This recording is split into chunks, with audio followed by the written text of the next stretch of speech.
এই জন্য বাংলাদেশের মানুষ অনেক সহ্য করতে করতে নীরব হয়ে গেছে। কিন্তু এই অভিজিৎ, এই কুলাঙ্গার রাসূল সাল্লাল্লাহু আলাইহি ওয়াসাল্লামকে গালি দিয়েছেন। গালি দেওয়ার কারণে আমাদের মুসলিম ভাইরা, আমাদের ইমানদার ভাইরা এই অভিজিৎকে হত্যা করে দিয়েছে। মান সাব্বা নাবিয়্যান ফাকতুলুহু, যারা রাসূলকে গালি দিবে তাদেরকে হত্যা করে দিবে। এই হাদিসকে অনুসরণ করে একজন আমাদের ভাইরা এই অভিজিৎকে হত্যা করেছে। অভিজিৎকে হত্যা করার কারণে আমাদের ভাইদেরকে ফাঁসি দেওয়া হয়েছে, এখনো জেলের মধ্যে রাখা হয়েছে। কিন্তু আমাদের ইমান এতটুকু জানে না যে সেই মুসলমান ভাইদেরকে আমরা রক্ষা করে সেই জেল থেকে নিয়ে আসি।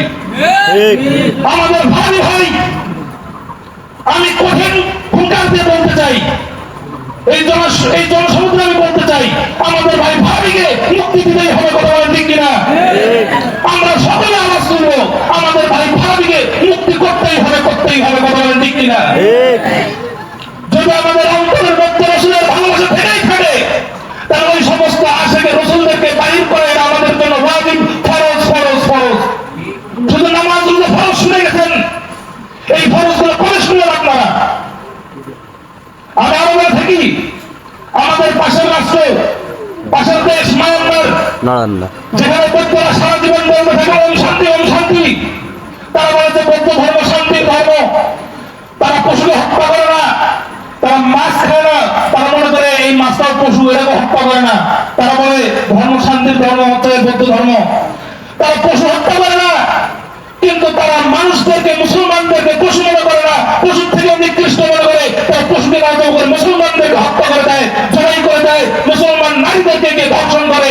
এগুলোকে আপনারা জানেন না? জানেন, অবশ্যই জানেন, কিন্তু আপনারা নিশ্চুপ। আমরা নিশ্চুপ, আমি নিশ্চুপ, কারণ আমাদের অন্তরের মধ্যে নেফাক রয়েছে, কুফরি রয়েছে, মুমিনত্ব আমাদের অন্তরের মধ্যে নাই।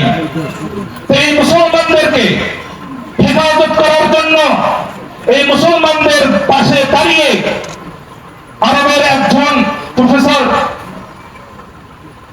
আবু আম্মার জুনুনি, তিনি তার আরাম আয়েশের জীবন ছেড়ে দিয়ে, তিনি তার এই চাকরি ছেড়ে দিয়ে মায়ানমারের সাধারণ মুসলমানদের, এই রাখাইনদের পাশে এসে দাঁড়িয়েছেন। কিন্তু আজ কি হলো, আমাদেরকেও দাঁড়ার প্রয়োজন ছিল পাশের রাষ্ট্র হিসেবে, কিন্তু আমরা না দাঁড়িয়ে এমন ভাবে চুপ হয়ে থাকলাম, এমনকি সেই আবু আম্মার জুনুনিকে আমরা জেলে ভরে দিলাম। এটা কি আমাদের ইমান? এটা আমাদের কোন ইমান? যে ইমান আমাদেরকে মুসলমান ভাইয়ের পাশে দাঁড়াইতে পারে না, যে ইমান মুসলিম ভাই এবং বোনদের পাশে দাঁড়াতে আমাদেরকে সাহায্য করে না, সেটা আমাদের কোন ইমান? এই যে ইমানটা বর্তমানে আছে, এই ইমানটাকে বের করে ছুঁড়ে ফেলে দিন। যে নবীওয়ালা ইমান, রাসূলওয়ালা ইমান, সাহাবাগণ, শুহাদা, সালেহীন, তাদের ইমান আমাদের অন্তরের মধ্যে লালন করতে হবে। কথা বলেন ঠিক কিনা?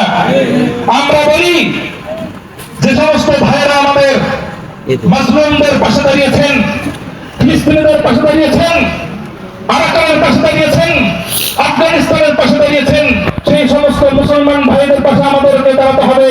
আমাদের এই আরেকটা দাবি হচ্ছে যে আমাদের আবু আম্মার জুনুনিকে অতি সত্বর মুক্তি দিতে হবে। কথা বলেন ঠিক কিনা? ইনশাআল্লাহ। আল্লাহ রাসূল বলেছেন, আপনাদেরকে একটা হাদিস মনে করে দেই, সেটা হচ্ছে আল্লাহ রাসূল সাল্লাল্লাহু আলাইহি ওয়াসাল্লাম বলেছেন,